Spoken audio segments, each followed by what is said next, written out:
Bonsoir à toutes et à tous, et bienvenue sur la chaîne. Aujourd'hui, l'actualité politique et sociale est marquée par un point de presse très tendu de Barthélémy Diaz. Dans une sortie sans détour, il a vivement critiqué la crise économique et sociale que traverse le pays, en pointant directement du doigt le nouveau gouvernement. Barthélémy Diaz a également abordé un sujet sensible, la question de la dette cachée, qu'il estime être un véritable danger pour la transparence et la crédibilité économique du pays. Dans ses propos, il n'a pas hésité à s'en prendre au secrétaire du FMI, qu'il accuse de ne pas avoir suffisamment clarifié certains aspects liés à cette dette.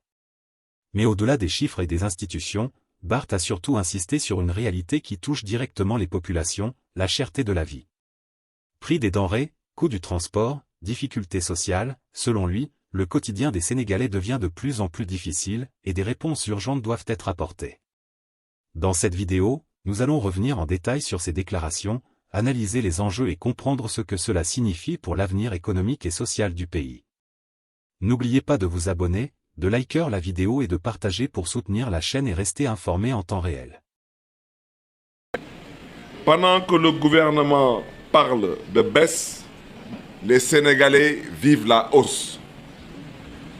Hausse des prix, hausse des taxes, hausse des frustrations. Les nouvelles mesures fiscales destinées à rapporter plusieurs centaines de milliards de francs CFA dès 2026, entre autres, extension du droit de timbre à tous les paiements en espèces, prélèvement sur les transactions, retenue sur les jeux et paris et j'en passe. Dans le même temps, alors qu'on constate l'explosion des budgets de fonctionnement, les coûts de près de 10%, conséquence directe d'une redevance renégociée par le gouvernement. Résultat, des familles épuisées, des retraités asphyxiés, des jeunes, des mères de foyer qui se battent chaque jour pour remplir une marmite devenue symbole de survie. Et pendant que le peuple éteint, milliers de Sénégalais ont récemment manifesté pour réclamer une baisse du prix de l'électricité. Le censé soulager les ménages est devenu une torture nationale. Et c'est dans ce climat d'exaspération que l'on ose en action avec le FMI qui prône la réduction des subventions à l'énergie ne sont même pas achevées. Comment parler de réforme énergétique sans audit préalable, 36 $, soit près de 8% de moins qu'en 2024. La Côte d'Ivoire, le Mali et le Togo ont déjà répercuté. Les tarifs du carburant et de l'électricité demeurent parmi les plus élevés de la zone UEMOA. Une aberration pour un pays. Les infrastructures nationales sont-elles prêtes? Le réseau gazier pour l'exploitation existe-t-il?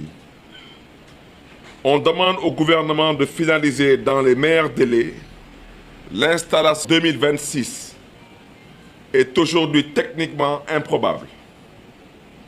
Mais la crise la plus grave n'est pas énergétique. Cette crise, elle est budgétaire. En tant qu'ancien parlementaire, de demander aux autorités de ce pays, si elles considèrent tout de même qu'elles sont des autorités, de publier les rapports comme le stipule la loi. Où sont-ils avec le rapport de l'inspection générale des finances, le rapport de la Cour des comptes et leur preuve, avec tout le respect qu'on lui doit, de tenue et de retenue et de respecter le peuple sénégalais. Parce que quand Madame la directrice générale du FMI dit qu'elle donne du crédit aux propos des autorités sénégalaises, on souhaiterait savoir si elle donne du crédit aux mêmes propos de ces mêmes autorités sénégalaises qui avaient dit avoir découvert un compte de 1000 milliards de francs CFA. On demande à Madame la directrice générale du FMI de nous dire si elle donne du crédit aux mêmes propos de ces autorités sénégalaises qui, à l'époque, dans l'opposition, avaient accusé le frère de l'ancien président du Sénégal d'avoir détourné 6 000 milliards de francs CFA. On demande aussi à Madame la directrice générale du FMI si elle donne du crédit aux propos de ces mêmes autorités sénégalaises qui avaient dit à l'époque qu'avant de parler même de pétrole, avant de citer P, le pétrole avait été vendu. Alors, Madame la directrice générale du FMI, nous au Sénégal, un peu trop habitués aux mensonges et à la manipulation. Donc, le crédit que vous souhaiteriez donner aux propos de ces autorités sénégalaises, on vous prie de bien vouloir garder ce crédit pour vous. Parce que nous, pendant ce temps, nous savons à quoi nous en tenir. Et je souhaiterais surtout dire, à l'endroit de Madame la directrice générale du FMI, qui s'est exprimée en anglais. Qu'en toute modestie, nous parlons anglais et nous comprenons anglais.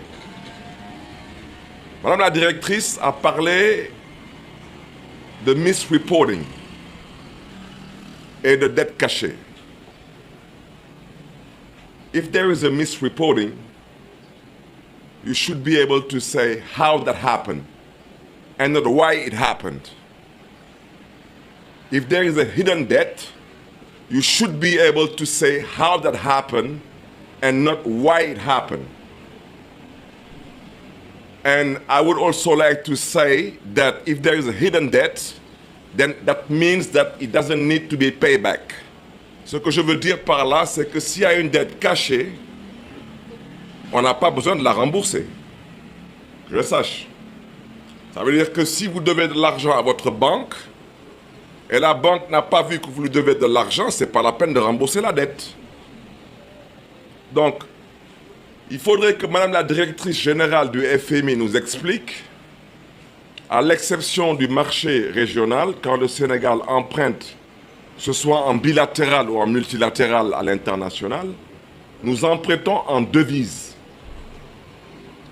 Alors que Madame la directrice du FMI nous dise depuis quand et par quels canaux l'argent que nous empruntons au niveau des institutions de Bretton Woods arrive directement dans le compte du Trésor sénégalais, sans passer par la Banque centrale. Donc, s'il y a une dette cachée, il faut qu'on se comprenne. Ça veut dire que, premièrement, le directeur du FMI pour l'Afrique doit être viré. Tous les fonctionnaires du FMI qui sont ici en fonction à Dakar doivent être virés. Et tous les fonctionnaires de la Banque centrale doivent tous être virés pour incompétence notoire. Donc, Madame la directrice, on vous prie de bien vouloir respecter l'intelligence des Sénégalais et ne pas nous parler de dettes cachées. Maintenant, nous comprenons aisément qu'il y a de l'ingénierie financière. Nous comprendrons qu'il y a un jeu de chiffres. Et nous comprenons peut-être même qu'il y a éventuellement un transfert ou un report de dette. Ça se fait. Surtout quand on nous dit qu'il semblerait que ces dettes cachées soient contractées au niveau de certaines banques locales.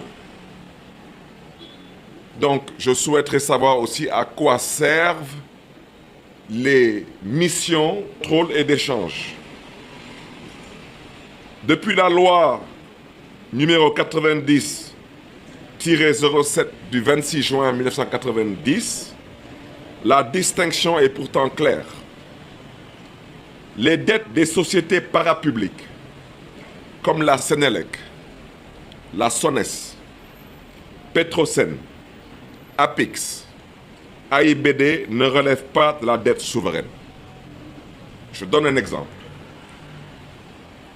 En tant que maire de Dakar, j'ai voulu construire l'hôpital des Parcelles Assainies. Je cherchais de l'argent. Pourtant, Tout le monde sait que la mairie de Dakar est une personne morale qui dispose d'un budget annuel. Et dans la nomenclature budgétaire, tout le monde sait qu'il y a des rubriques budgétaires qui sont consacrées au remboursement des prêts. À dire qu'au cas où la mairie de Dakar